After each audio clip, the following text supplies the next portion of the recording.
Welcome to the Conference of Movements, com26v.com. Here today,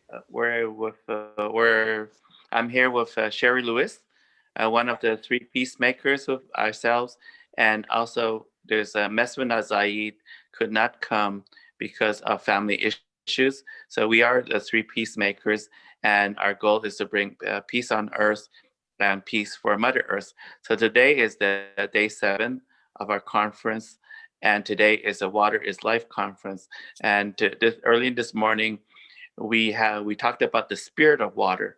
Actually, the water has spirit in itself and holds memory and can influence our lives in a positive or negative way. The water is polluted, we get impacted negatively. As a healthy water, it improves our lives. And today we're here with the Standing Rock water protectors. They're coming in. They're having some technical difficulties. Sherry, would you like to explain? You are rounding them up and bringing them on here. Yes, well, and if they can join us, then they're able to join. We've just been having a few technical difficulties today. Actually, we have Red Fawn with us right now. She can't get her video up, but Red Fawn, you can still hear us okay, can't you? Yeah, hello everybody. Hello relatives. I'm thankful to be here today with Sherry and David and our other sister. I'm very thankful for this opportunity to be here with each of you. Thank you. Oh, thank you for that. We're so thankful for you. And so we're going to go ahead and start. And that's actually I really think that's such a cute picture of you in your youth, Red Fawn. You're still young, but you know what I'm saying. That's just a cute picture of you that you have up, showing how long you've been going at it. That's for sure. So, I just wanted to give thanks to Creator right before we start here. Hmm. Wow. So, Creator, coming to you with gratitude as always, and thankful to be in the presence right now of Red Fawn and David and Alice behind the scene here as we are getting ready to speak on things pertaining towards keeping our balance with humanity and with our Mother Earth that you've entrusted us with, Creator. And please just keep us strong and our hearts and minds aligned in a good way as we keep walking to embrace that and to embrace the responsibility of taking care of your creation here and being a part of walking in the responsibility that we haven't been as human beings. And please let us continue leading that through bringing education and to people that might not understand how to treat our Mother Earth and what the concept of it is to protect our water. But water is life. And thank you for the blessing of our water. And thank you for the opportunity to come together to heal and to heal our water. So, and that I leave this prayer, Creator, and thank you. And would like to introduce Red Fawn here. So, Red Fawn, I just, you can definitely introduce yourself and tell people a little bit about who you are and kind of even your journey and your experience as a human being here in the walk for Mother Earth and for the protection of our water. So, in your way, please introduce yourself. Hamadaki api Tingleshka Lutawi Machiapi Ogalala Lakotawia. I am grateful to be here today, and I would just like to apologize to my elders for speaking before them at this time. I'm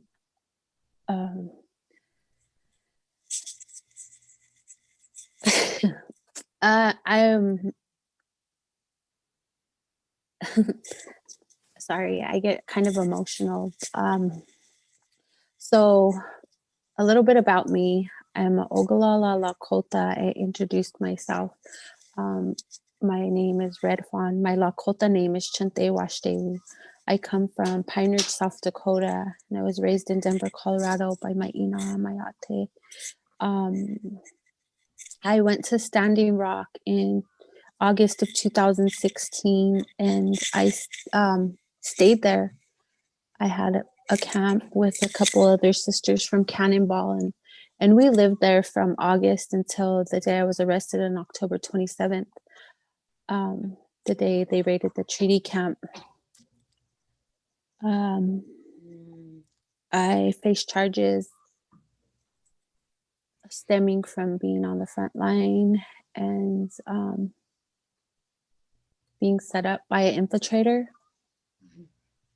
This has been a very hard journey, and I'm very thankful that I was raised the Lakota way, with prayer, with ceremony, and that knowing instilled deep within my spirit that helps me, along with everybody else's prayers and encouragement and love and support, to help get me through these past 4 years. Things in the beginning were very confusing. I had a lot of questions as to why this path was put before me, and I no longer have those questions. I know what I went to Standing Rock for, just like many brothers and sisters from all over the world who were at Standing Rock and who were supporting us from the web, in spirit, in prayer, with donations, with just, spreading the word, that continue to do that to this day. I'm very thankful for the opportunity to be able to voice my gratitude and my humility that I've learned and that I've gained through this journey. Standing Rock was a prayer that started after I lost my unchi and my ina in March and June of 2016. I was kind of at a crossroads in my life, and this prayer came from the youth, and so I just dropped everything, and I went to Standing Rock, and it was exactly what I needed. That started a spiritual path for me, the red road, as we say in Lakota, the Chankuluta, and it helped me to get spiritually, mentally, and emotionally intact. Prison was sort of a blessing in disguise, and I wouldn't change anything. I know that our sufferings have been going on since the invaders came, and I've learned a lot of compassion and kindness going through, but the most important thing is mani wachoni. Water is life. It's necessary. I grew up very close to the water. Always had it in my life. I was always, in the water, around the water. I was always involved in ceremony. My mom was a sun dancer. And so the importance of water is very important, especially as being a woman, for the woman nation. It's how we carry our babies, and it's first medicine, and we're the carriers of water. So I guess that's pretty much what I have to say for right now. Thank you. Oh, thank you so much for that. It's so beautiful to hear your voice, and thank you for sharing your journey. And we have Manape actually just joined us, and so Manape, I think you have to unmute yourself. You're on mute. Yeah, so thank you, Red Fawn, and just so appreciative that you shared, and you're continuing to walk in that way, and your journey and your inspiration that has already touched so many lives and so many people is just one to continue. So thank you for your presence. Thank you for being the human being that you are. And thank you for being the water protector that you are. And on that note, I'm going to go ahead and introduce Manape, who was definitely a part of Standing Rock and has continued walking in a good way. And Manape, please just introduce yourself and share your viewpoints on the power of water and why it's so important to protect our water. Well, thank you. Mataki api akichita hokshida na manape hochinshiga machapi. My name is Soldier Boy, and I forgive me for calling in a little bit late. It's been a pretty hectic day. We got a few exciting things happening around our own household here. So, but just trying to be cautious, being cautious during this current outbreak. This wave that's happening right now. It's been some tough dynamics for all the families. So, my love and compassion to all those that are trying to figure it all out and doing the best they can. The capacity that I think that I'm here, we mentioned Standing Rock, and I want to say hello to Red Fawn, and it's good to hear your voice. Good to see you out, and I'm glad to see those powers that be that are currently in control. They didn't quiet you. It's good to hear that, and it's good to see my relative using her voice. The capacity that I operated in Standing Rock was when the kids started their runs, and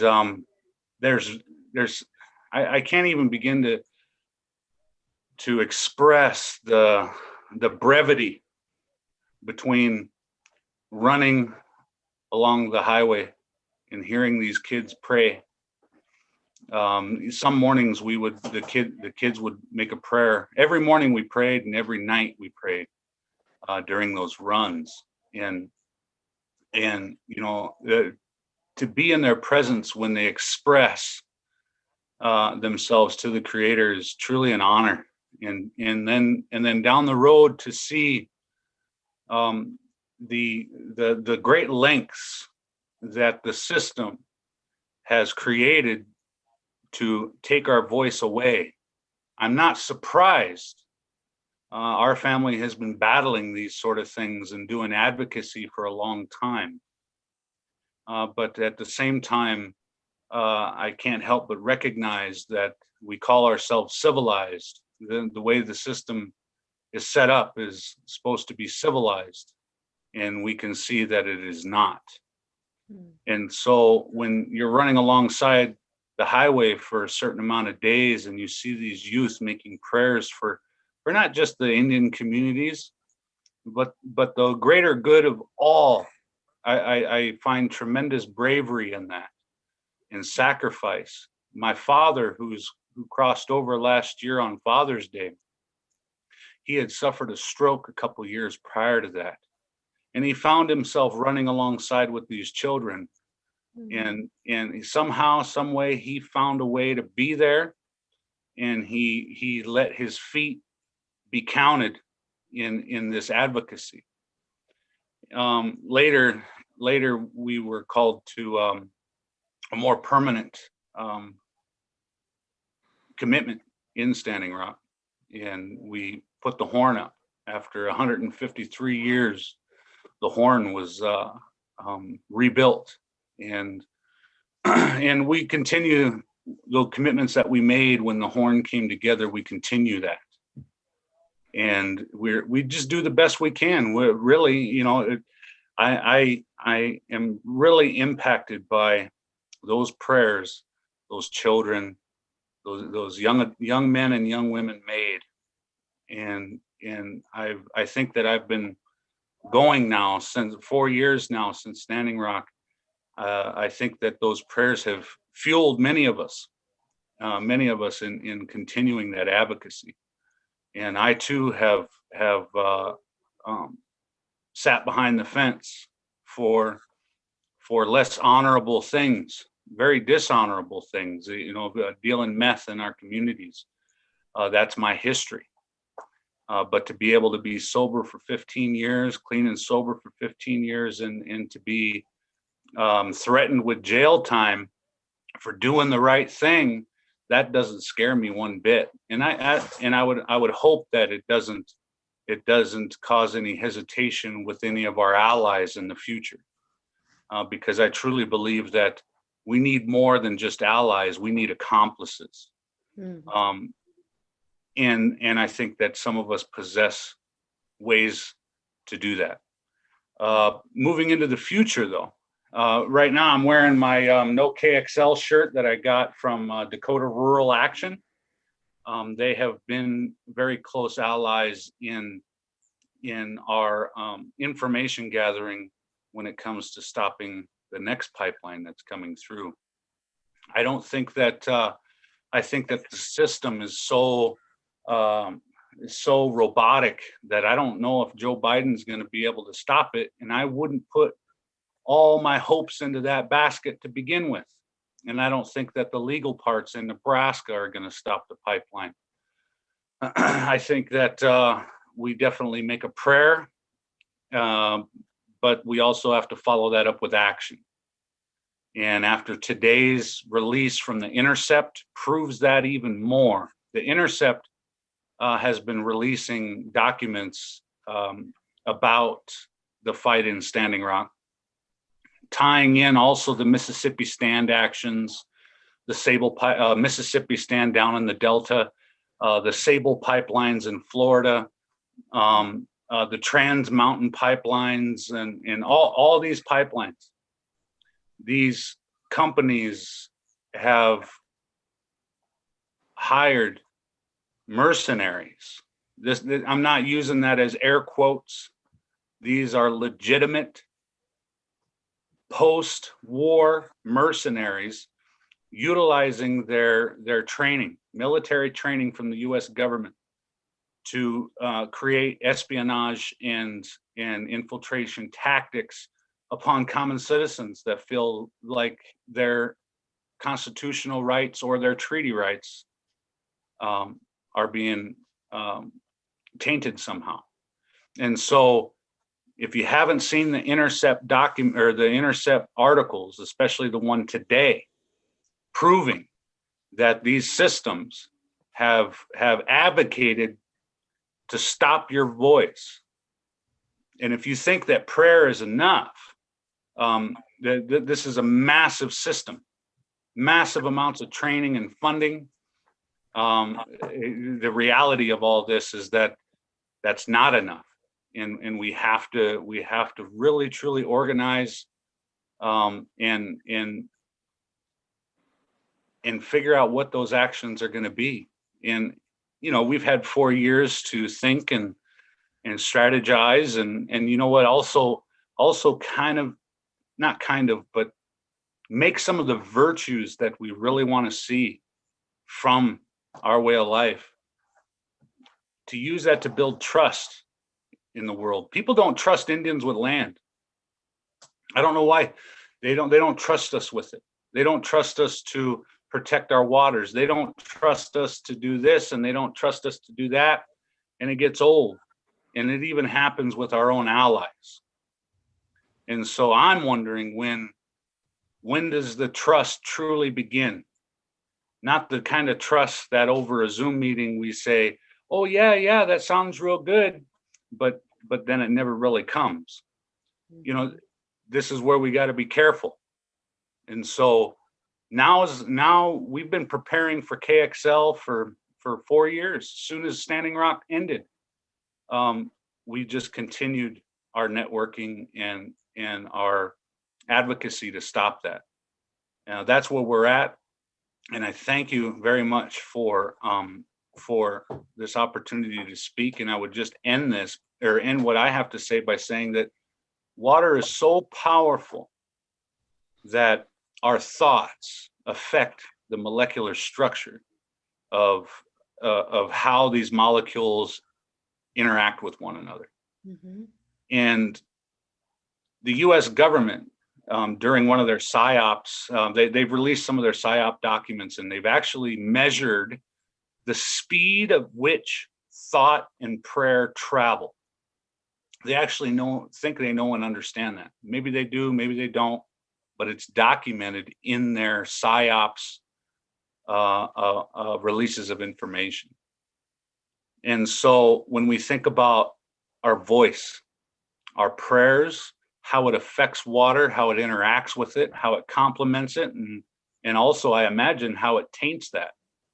It makes me think back to Standing Rock, and it makes me think, wow, we were praying pretty hard on this side. I wonder what those cops were praying about on the other side. Hmm. And that reminds me of something that John Trudell once said.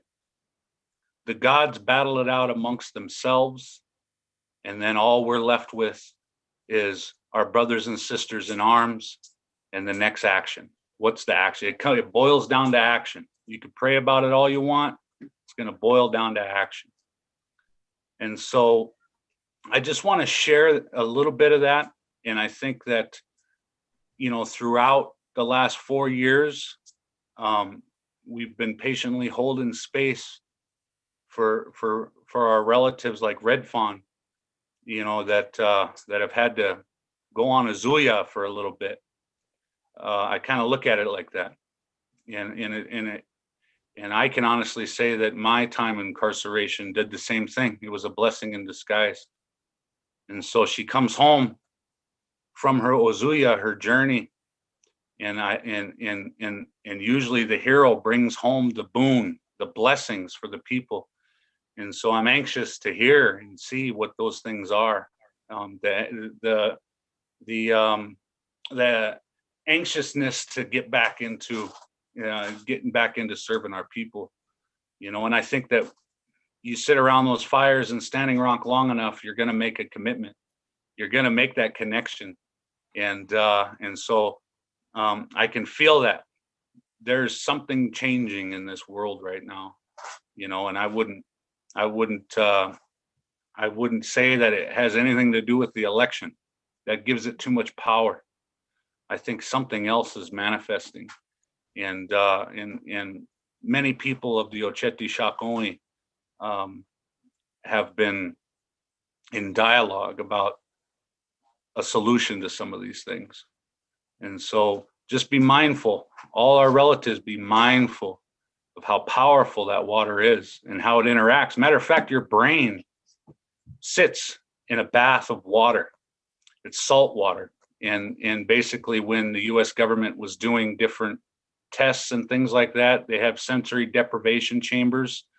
They actually immerse people in salt water, like one big brain. So we could probably go on and on about all those interesting dynamics of the system that we're up against.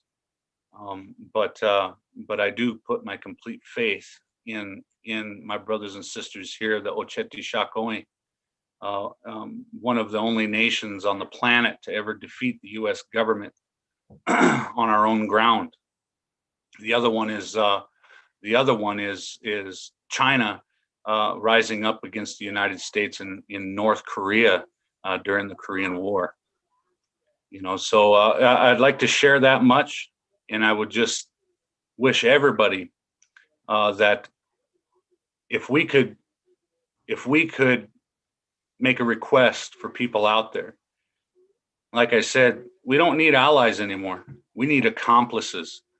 We need people that are going to stand right there beside us and not be afraid. We're not afraid. We don't want any of you to be afraid, because that just strengthens our belief in the Creator and all the things that we stand for. And we need people to do that with us. We need people willing to take direction from Indian people. So I'll say about that much. Hechetu Matakias. Thank you so much, Manape. And, to touch on what you were saying, prayer, that prayer also strengthens us to walk in that action. And so the prayer moves us through that action as well, through that strength. And it's interesting what you were speaking of, just with the vibration of water through our words and through our prayer and through our intention.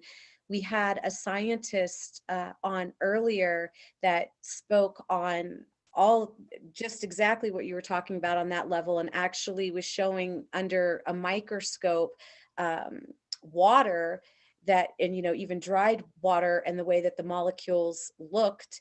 David, do you want to touch on that a little bit, what George was speaking about earlier? Yes, this was the original work of Dr. Emoto, who talked about the spirit of water, because when we set our intentions, the water crystallizes those intentions. If we have love in our hearts, the water turns out to be beautiful crystals in a certain way. But if you have compassion, you're feeling, then it turns out a certain way. But if you have hate, it doesn't crystallize. It doesn't turn out to crystallize. It turns really ugly. So there's no crystals formed. So actually, our minds and our words, the intentions of it, can destroy the water. And they also was talking about the radiation, the towers, that actually the water near the towers did not allow the water to be crystallized, but actually when the water is crystallized, it was deformed.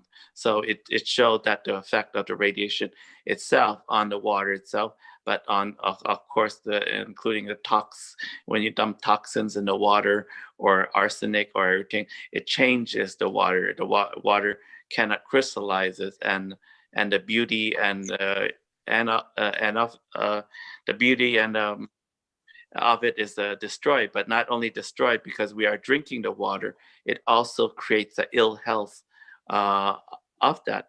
But a funny part about this conference itself is called the Water is Life Conference.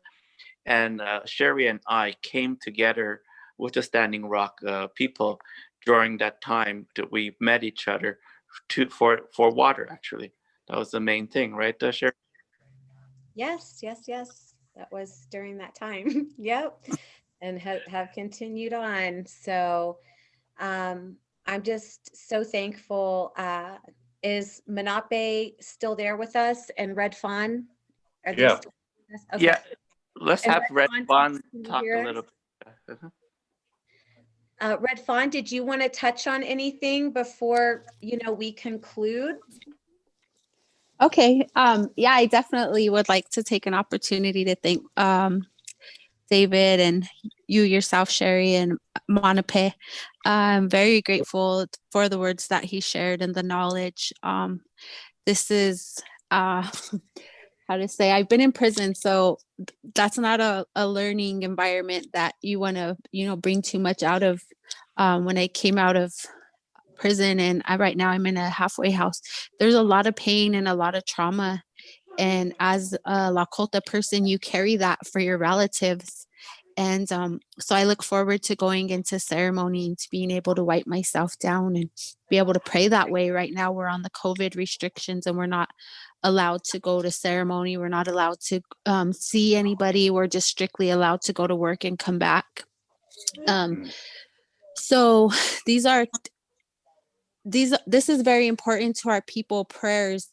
As he spoke, I always try to acknowledge our youth, our future generations, because they started this prayer and they said, hey, we're going to get on our feet and we're going to run and we're going to take this prayer to Washington, D.C. and we're going to ask that they hear this prayer. And our ancestors and our elders and our relatives are going to come with us in heart and in spirit. And that prayer was so strong that it ignited the fire that we had at I'm sorry, hold on one second.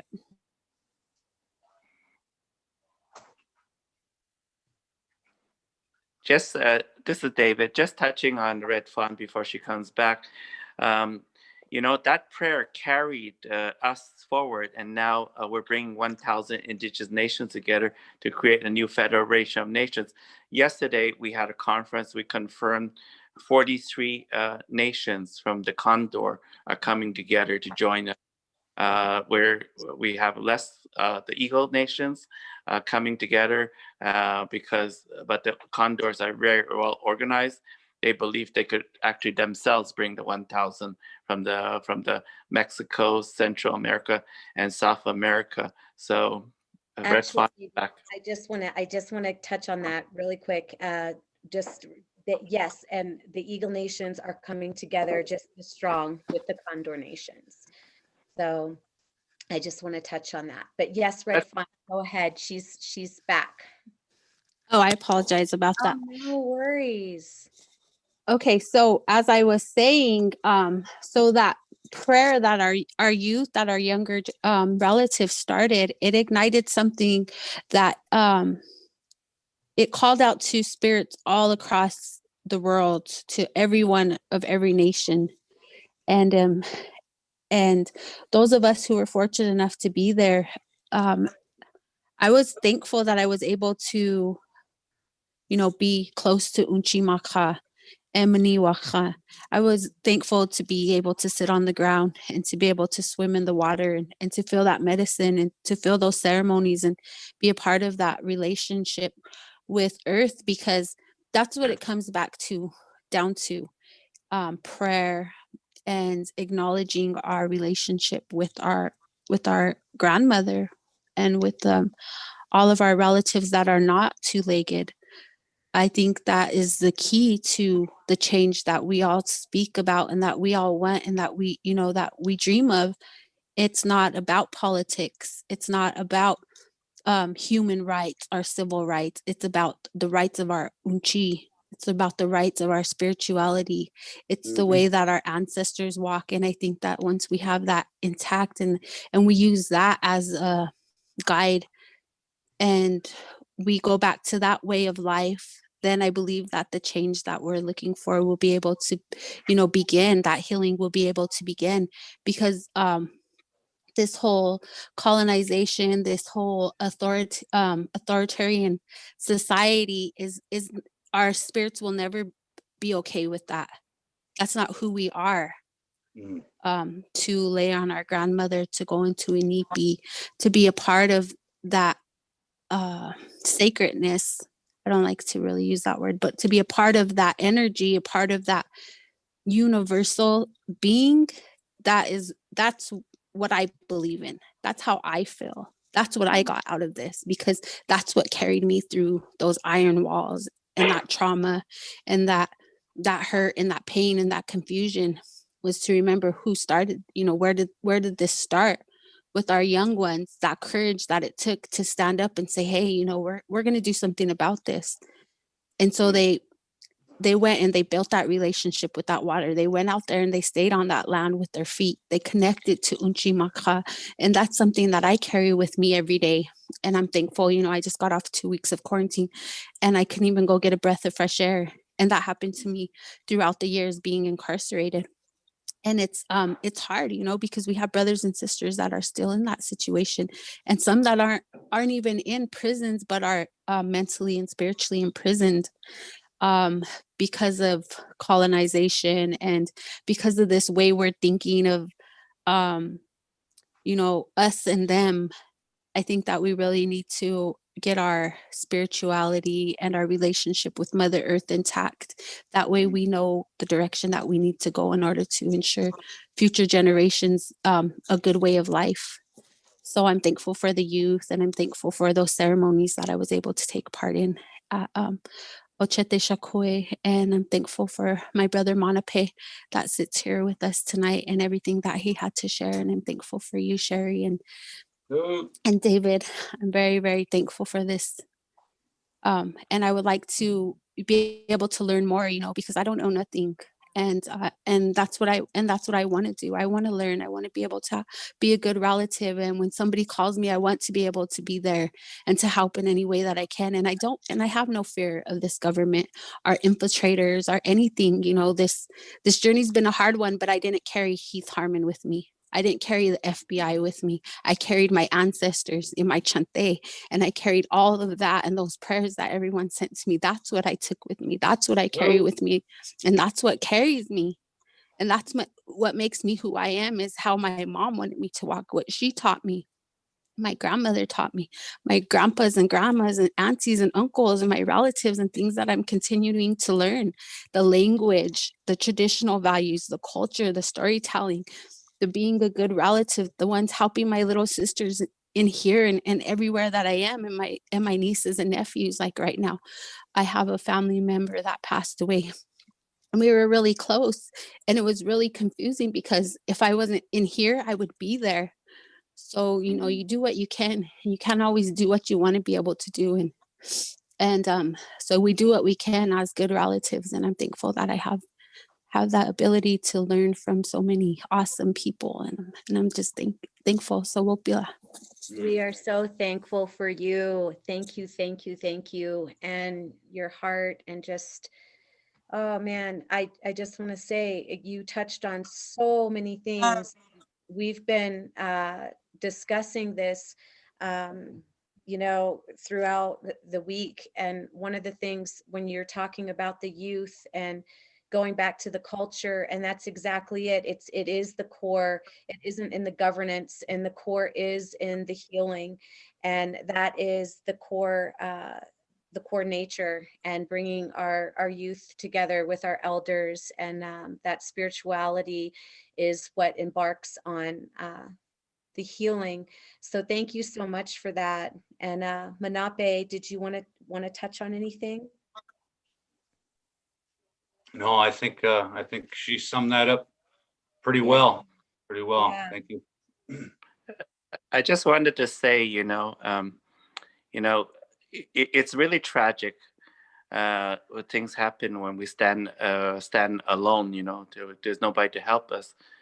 Why the indigenous nations or indigenous people cannot help each other by standing together? Why we need allies when there's 370 million to 600 million indigenous people? When it was the standing of each other, I mean, that's the same size as the United States European Union. It's actually bigger than the United States European Union to stand with each other for that.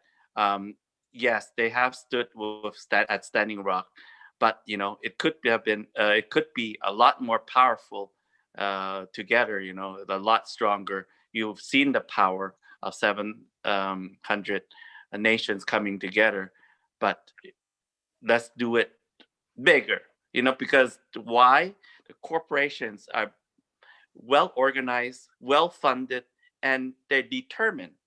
They have a determination like you've never seen. They'll do anything to get to their goal. We have to be as determined as those corporations that we're fighting, those governments that we're fighting. We have to be actually more determined and more united, more organized, more well-funded, everything to be able to win, Well, I want to touch on that a little bit, David, because and yes, I see what you're saying, but going back to the real winning is the healing. And when our nations come together, and our youth and our elders, and we're looking out for future generations, and we're protecting our medicines, we're protecting our cultures, we're protecting our humanity through the action. And that's what you're saying, we'll have the action coming together, but through that healing, through bringing us together, through that prayer, through that action, and becoming human beings. And, I think that everything that Red Fawn said was right on point, just 150%, and also Manape. And so, and yes, and David, thank you so much for your insight and your heart as well. And I just have so much gratitude for sitting with you all here today. And on that, I just am thankful. And David, I don't know if you wanted to go ahead and close us out in prayer. Yes, before that, Red Fawn will be coming back for a full interview with Sarah Beckham. She's a world-renowned journalist. And at that time, we're planning a global broadcast of many TV stations like that. Of course, Red Fawn can say what she wants to say, and what she doesn't want to say will be kept private. But because we need to share the story of what happened. It's not over. A lot of people went home and assumed that it's not over, but the fire is still there.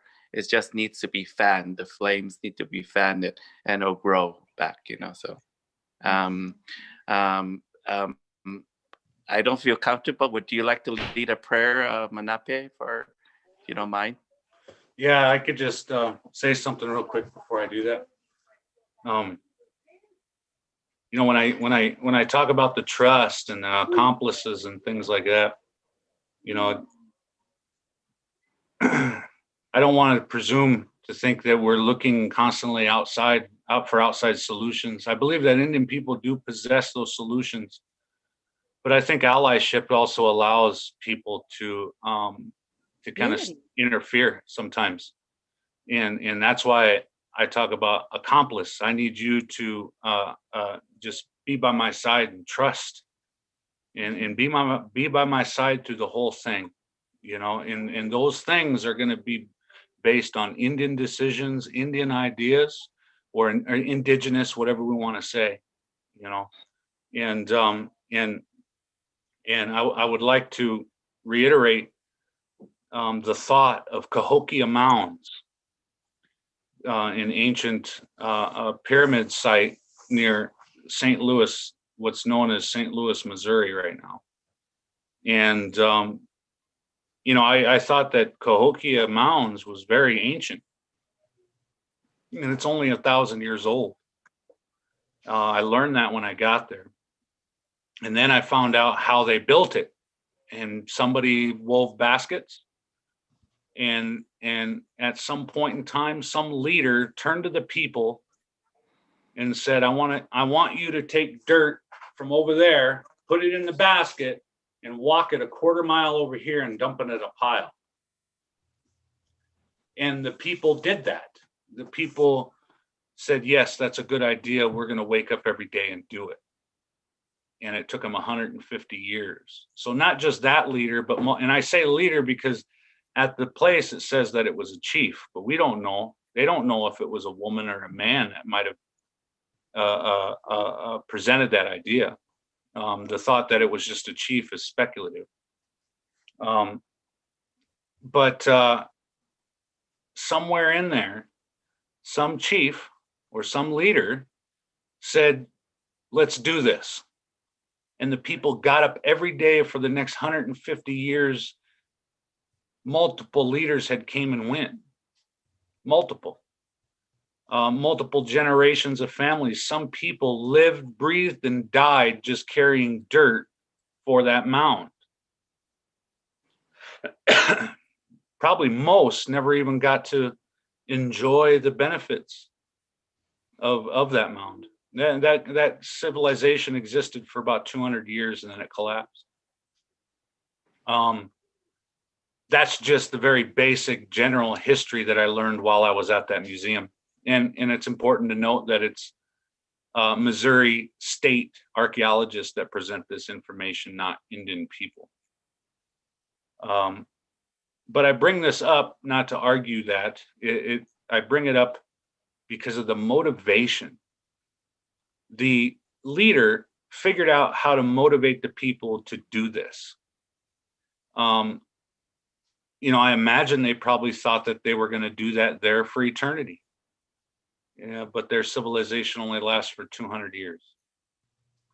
The spirit associated with that. What do we got to do? I want to know what that leader said to the people that made them get up every day and go do that. We were very industrious. We were very disciplined. We were very committed to accomplishing things. And now when I see on the reservations, when I see food sovereignty initiatives, I see white people doing the work. I don't see Indians in the garden so much. I'm a little tired of that. I'm wondering, what do I have to say to people? What do I have to do? I can say it, but then I have to do. What do I have to do to persuade some of our cynical relatives that this is really, truly a good idea and I want to participate in it? Maybe that leader down in Cahokia wove his own bag and started carrying his own dirt. I don't know. But I do see some social dilemmas amongst our own indigenous people that we have to figure out. We have to figure out, how do we get our own people into these gardens and thinking that's a good idea? Because I'm telling you, I've seen it. I've been a witness to it. It's easier just for me just to walk to the grocery store and pick my tomatoes than it is to actually pick weeds in the tomato garden. And I think that we do have some level of privilege because of the economy. Even though we're very poor, we're not killing cats in the streets of Buenos Aires for our food.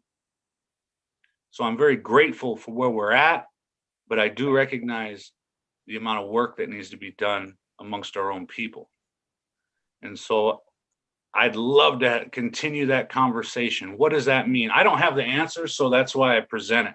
Well, I think I'm looking for it. we've touched on this a little bit, just, on different things, and even going back to some of the things Red Fawn was talking about with the colonization, and, and we've talked about the trauma. And so I think that it goes to the core, Menape, on things that we've talked about in placing the wellness centers and bringing our elders and our youth together and having our, what is in line with the heart and the mind, and really bringing that healing and circulating that healing. Because like I say, if the trauma can circulate, I believe that the healing can circulate that much stronger. So it's really implementing that healing, and it is in our people. I do believe that it is in our people, and focusing on that strength is definitely what is needed. So therefore, we have that in our own communities. As you say, we don't really need allies, we need accomplices, as far as the unity goes, but the healing so much in our people, so they're in the action, because that's where it's at. So I could answer the question of Menape, actually, because that leader, that leader to bring the dirt right to it, because it's always start with the leader with a vision and an idea. The second thing that needs to be done is to find a disciple. A disciple, that means that person is a second disciple. That means once you find a second person, you're a leader, because you are not a leader if you have no people following you. You're totally not a leader. When you have one person following you, you become that leader. And it might come out the craziest places, like in the Haudenosaunee, the great peacemaker, they found Hiawatha as the first disciple, and then the female Jehonse was the second disciple that found. And that's the same thing, like when even the scripture example, I'm not saying that not insulting, even the Bible, the Christians found the first disciple, then the second is third, but it starts from there, finding the first disciple that's crazy enough to follow you. I said, I'm going to follow that person no matter what. I'm going to have his back. No matter what, I'm going to sleep and I'm going to do it no matter what. Then when the first disciple is found, then people will look. I said, look at that guy. He's crazy. He's following this guy. There must be something to this guy, So then you get more and more, and that's how it starts. That's how it starts. But it always starts with one, the idea, and then the rest. Right, but it's not just governance, because that's how No, it's not governance. It's a guy that so that's what I'm saying. So I get you, and I feel you 100% on that. But that's when we go through the core and the healing, because you want you want it to keep going. You want it to keep going in that discipleship. So in your theory, so we definitely. Yeah. Have you guys ever heard of ever heard of cholera?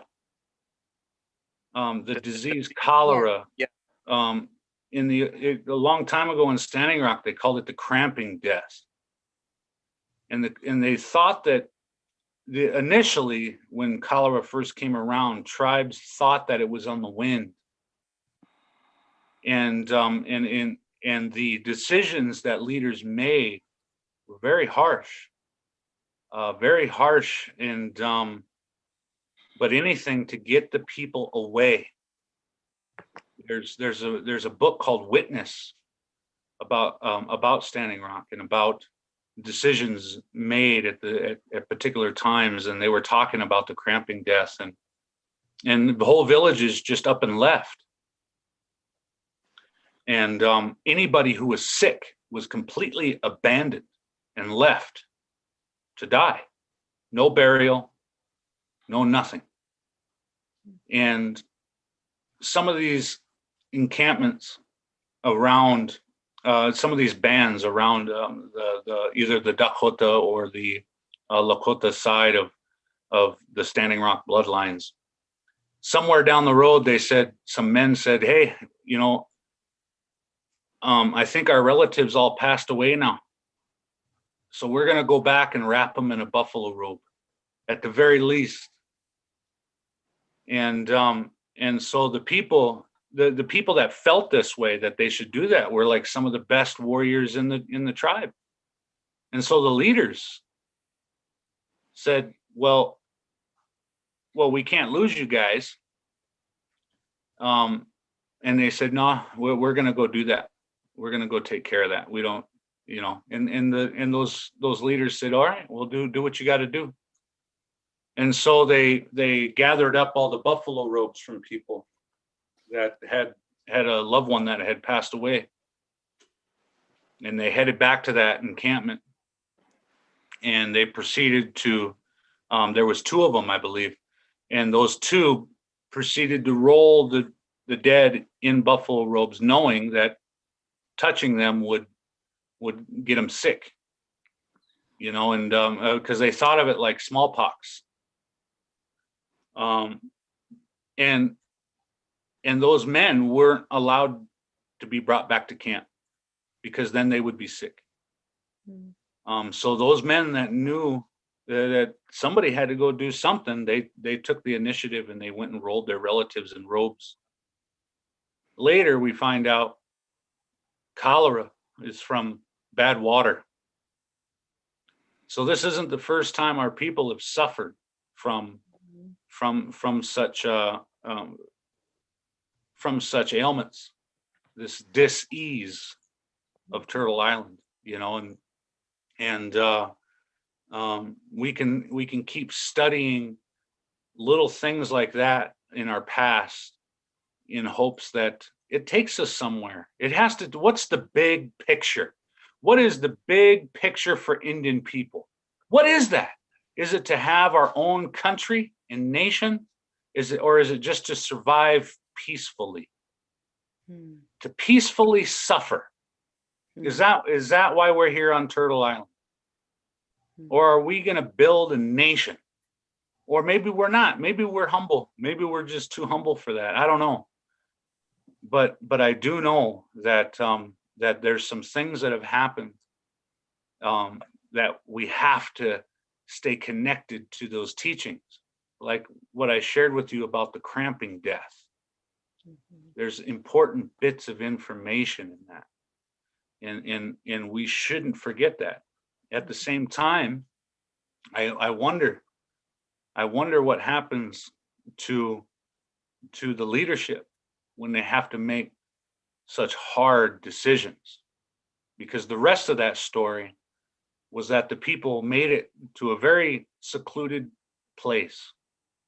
And when you travel like that, your teepee poles leave a line in the dirt with the horse hooves.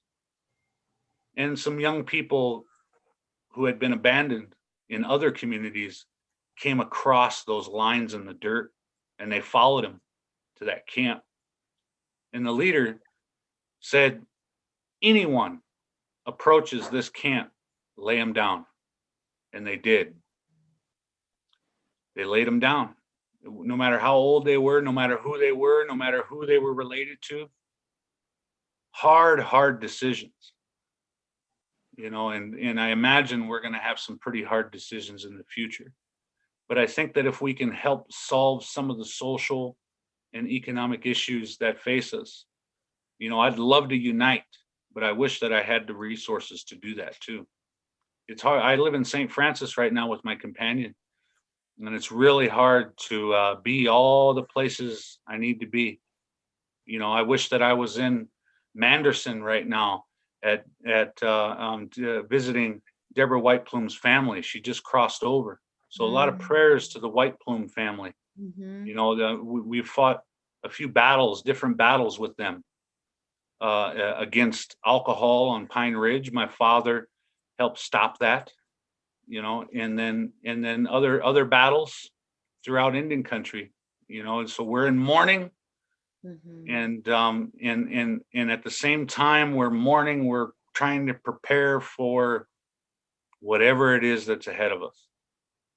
So if you'd like me to close that out, we can make a prayer of all this, of all these dynamics. Is that okay there, David? Yeah, and yes, Manape, and I also wanted to not to speak for David, but I noticed Ernest had come on, and he was a guest that came in a little bit later. So right before you close, Manape, if you don't mind, Ernest, can you hear us? Yeah. Did you want to just, but we've been on for a little while here, Ernest, but so glad that you were able to join. And I have not met you by face before, so nice to meet you here. I'm Sherry, and Ernest was stepping in for Vanessa today. And so Ernest, if you could please just introduce yourself a little bit. And this is our Water is Life conference, and we were just all going over the importance, and in your own words, please introduce yourself. Hi, good evening. Yeah, my name is Ernest Tahoe. I'm Yavapai Hopi. I live out here in Hopi, First Mesa area, Palaka.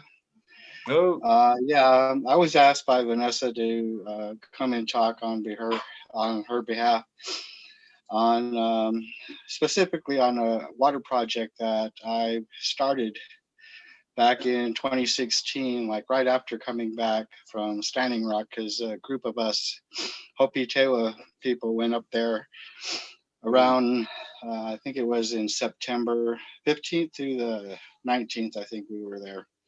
oh, So after coming back, we went up there in support and also to bring attention to our water issues that we have here. We have contaminations of uranium, vanadium, arsenic, high levels. Our arsenic levels range from 14 parts to the highest recorded was like 32 parts per billion. So right now I work with a Black Mesa Trust organization out here in Hopi from the village of Kukutsmovi. The CEO and founder is Vernon Masayespa. He's an ex-chairman of the Hopi tribe. He started this organization back in the 70s, in which they had fought to shut down the slurry line, the coal line that was using our water from our aquifer to transport the Cory slur from the Kayenta mine, which is in northern Arizona, all the way across to the west side of Arizona to the Mojave generating power plant. And that's where most of us believe most of the contamination had come from, is when they were pumping the water from the aquifer, mixing the coal in one junction, and then, you know, there's like a lot of power outages. So what we were thinking is that, did they even have like a safety precaution from when the power shuts off? You know, the water would be just like a straw, drinking out of a straw. You have all that vacuum up, and then once the power drops, the water will go back down. So that's what we're thinking, is that when the power goes out, the contamination with the coal and water mixture, that contaminated water goes back down into the aquifer. And not only that, you know, just the natural deposits of these minerals, like the arsenic, the uranium deposits and stuff, those are naturally. But with not along with that, with our water here, our pH levels are really high. They average like around 9 to, I think, 10 parts per billion as far as the pH level goes. But what I found out is that the higher the pH levels are in the water, it'll start to soften up the walls of the aquifer, thus causing the walls to collapse. thus exposing more of the contaminants, the arsenic, and then the uranium deposits that are down below. No one's really exactly sure how everything started, but once the EPA started dropping the standards down, then Hopi became in compliance with the regulations. So that's one of the reasons why when I came back, I started to research into some of this stuff and going out and doing presentations to the local communities, the communities also reaching out outside of the boundaries of Hopi, like doing some presentations to a couple classes at NAU, the Northern Arizona University, talking about our water and our project. Also did a little work with Coconino Center of the Arts. We have, they have an exhibit called Parchment, Waters of the Southwest. And I helped an artist who works with photography, but she doesn't use a camera. She uses specialized paper where she immerses the paper in the water, and her apprentice will be standing on sides of the shorelines, and they would flash a big flash and exposing the top layers of the water onto the paper. So what we did was got some water samples from Hopi, both filtered from one of our filters and non-filtered water. And she was able to take those images, and you could see the comparison between the filtered water and non-filtered water. And we also took water samples from our natural springs around here, and those are fairly similar to the filtered water rather than the non-filtered, because non-filtered you could see a lot of darkness and other contaminants in it, while the filter was a little bit lighter in color and more a little subtle look to it. Right now we've been working with several other filters. First one, we started with a single unit, basically just to handle the arsenic, and then later on I found out about the uranium and the uranium levels, so we switched those out to a double unit. Slowly we started getting more water samples done and finally got it analyzed, and now that we know that other contaminants are in there, the regular TDS, plus like I said, the uranium, the vanadium, the arsenic. Arsenics, we have arsenic 3 and arsenic 5. Arsenic 3 is a smaller molecule than in an arsenic 5, and it's more toxic. So like with the filters, if we use a regular arsenic 5 filter, the arsenic 3 that's in the First Mesa area will just pass through it, because fibers in that filter are a little bit bigger. So the smaller the molecule of the arsenic 3 will just pass through the filter easily. So we had to get different types, an arsenic 5 and an arsenic 3 filter for the homes.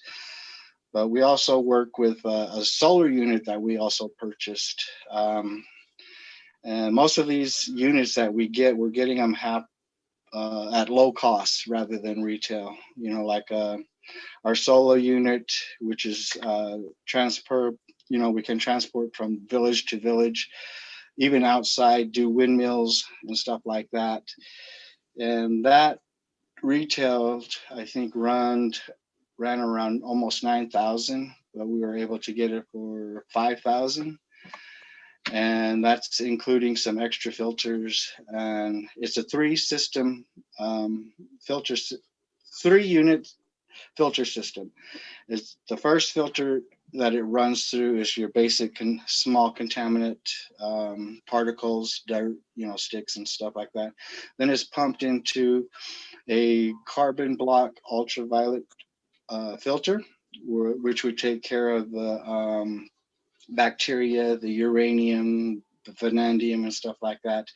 Then it's also passed to a third filter system, which is an arsenic filter, and that filter itself handles both the arsenic 5 and arsenic 3. So with that, we were able to filter out some water for the community out here in Hopi. And recently, we just now are getting reverse osmosis systems. These ones run just with pressurized water. These would be used for homes like with no electricity, but do have running water.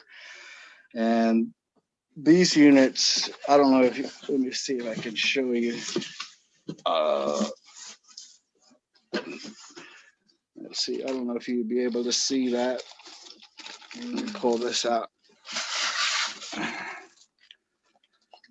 So this is 3 of the filters of the 5-stage unit that we have now that we're working with.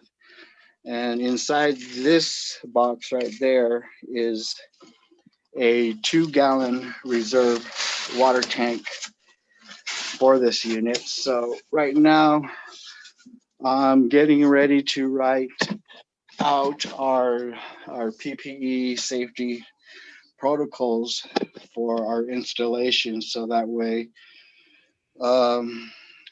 myself and my workers that are helping me install these filters, you know, we takes all safety precautions, especially during this time.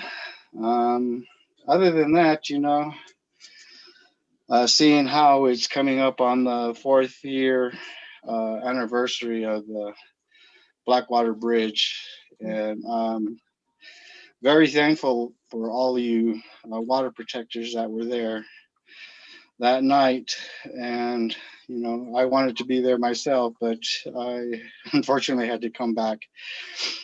But other than that, this is where I'm at. And like I said, I was just stepping in for Vanessa at this time and kind of try to get our project out there.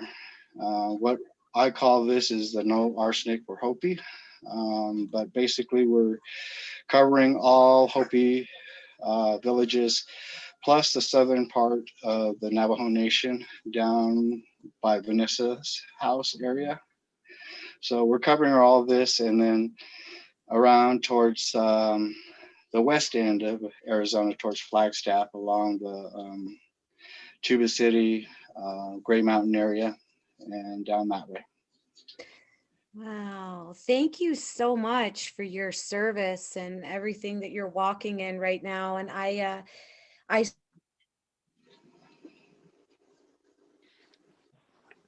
Sherry, you're muted. Yeah. We cannot hear you. That we're even talking earlier about really wanting to work with our Indigenous nations. So Ernest, I really appreciate everything that you shared, and I definitely look forward to following up with you in more detail. And of course, Vanessa, and she's invited me to come out that way. So and then I have relatives out that way too. Our Hogan is in Window Rock, actually. And one of the things we were talking about earlier is also the transformers, the radiation that's poisoning the water.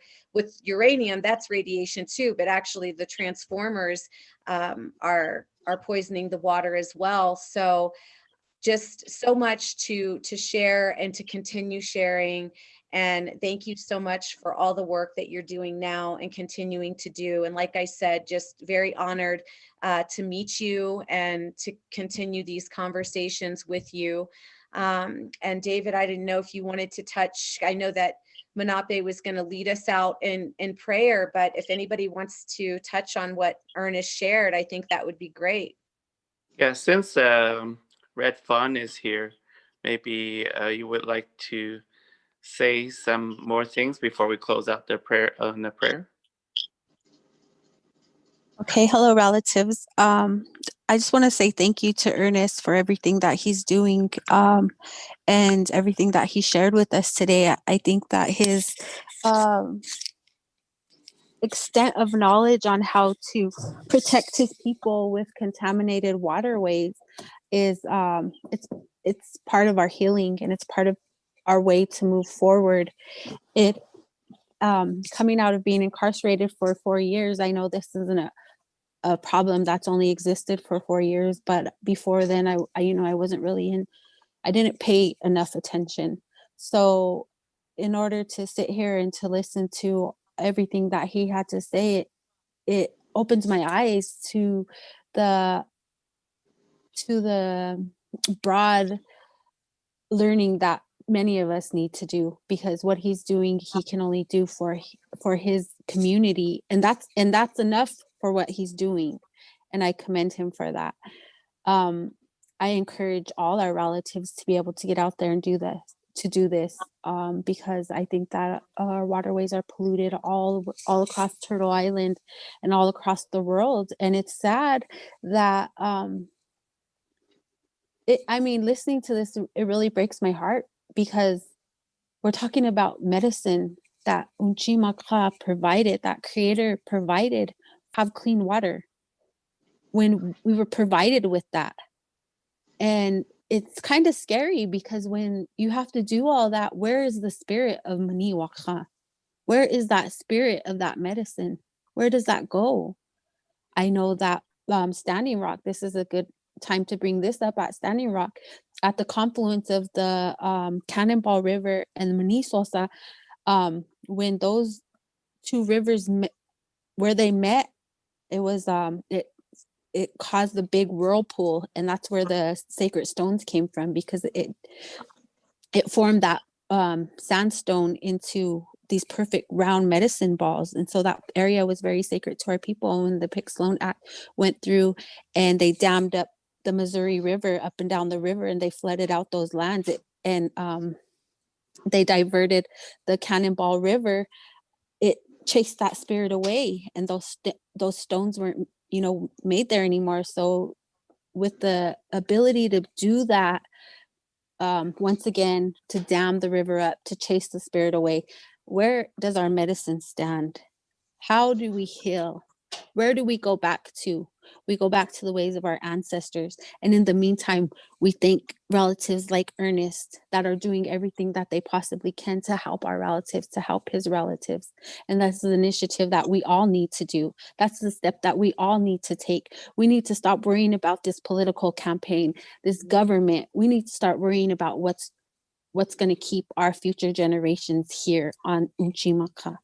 What's going to help them, what's going to reinstill our medicines to their natural spirit, to their natural healing capacities. And so I'm very thankful for that, and I'm very thankful to be able to be here tonight. Thank you, Ernest, for everything you're doing, and prayers and prayers for the Hopi relatives. You know, I was incarcerated with a couple young Hopi girls, and my heart goes out to them, and I pray with them. And it was cool to see them do their Hopi dance and to have that spirituality. Oh, I'm sorry. Oh, I there can't. you are. I'm Happy to see you. sorry, I'm not really allowed to have this because it's a HIPAA violation. So I'll just wave and say hi for now. Go Broncos. No, I'm just kidding. So yeah, I just wanted to touch on that, and, you know, be very thankful to Ernest and our Hopi relatives for setting an example, and to sharing that knowledge. It's a very great thing what you're doing, and I'm thankful that I was able to listen, and I would like to learn more. So if you have a website or something that you could drop, I would like to obtain that information, and my prayers are with you, brother. That's quiet. Thank you. Yeah, this is just a start of a project that we're doing.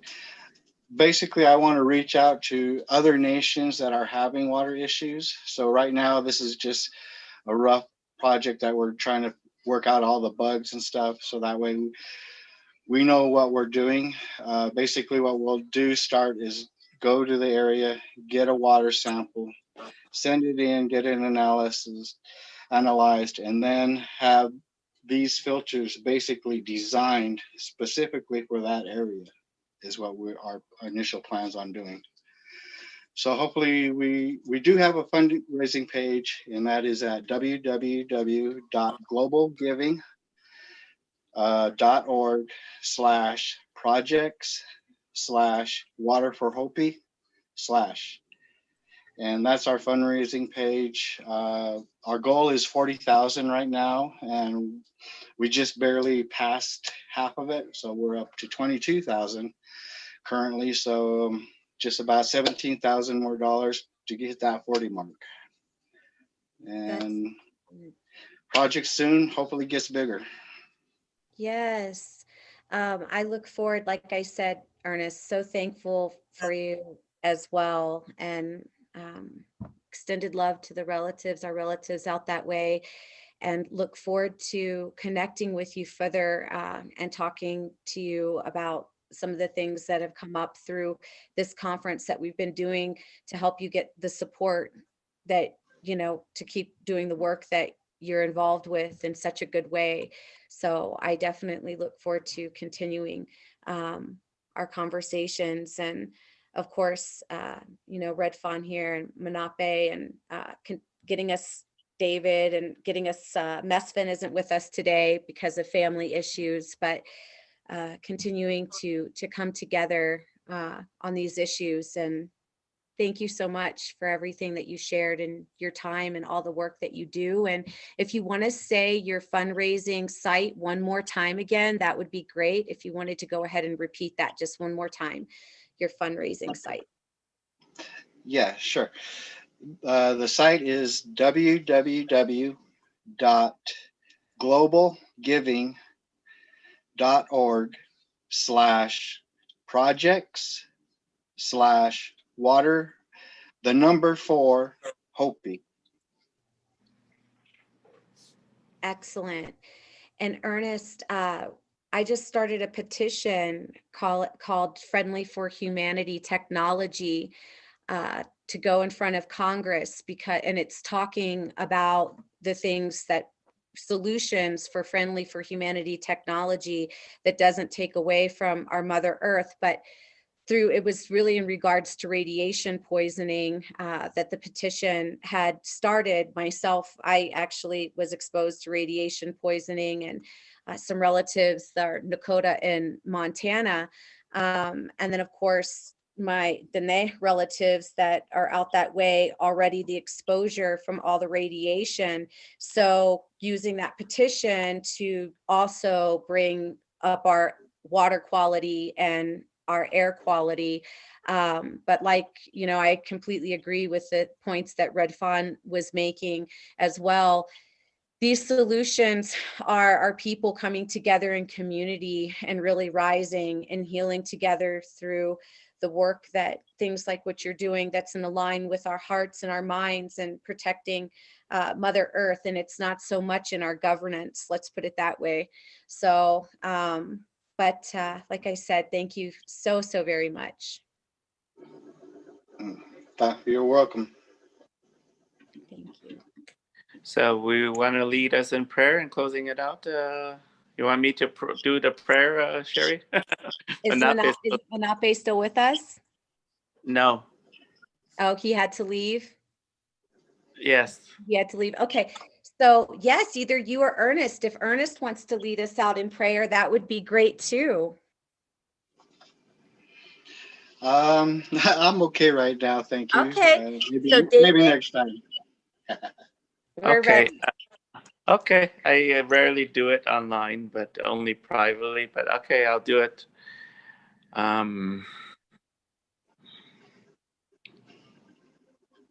Thank you, Creator, for bringing us all here together.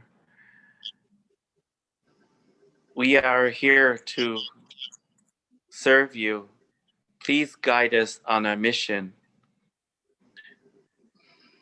And also to remove all the obstacles in our way.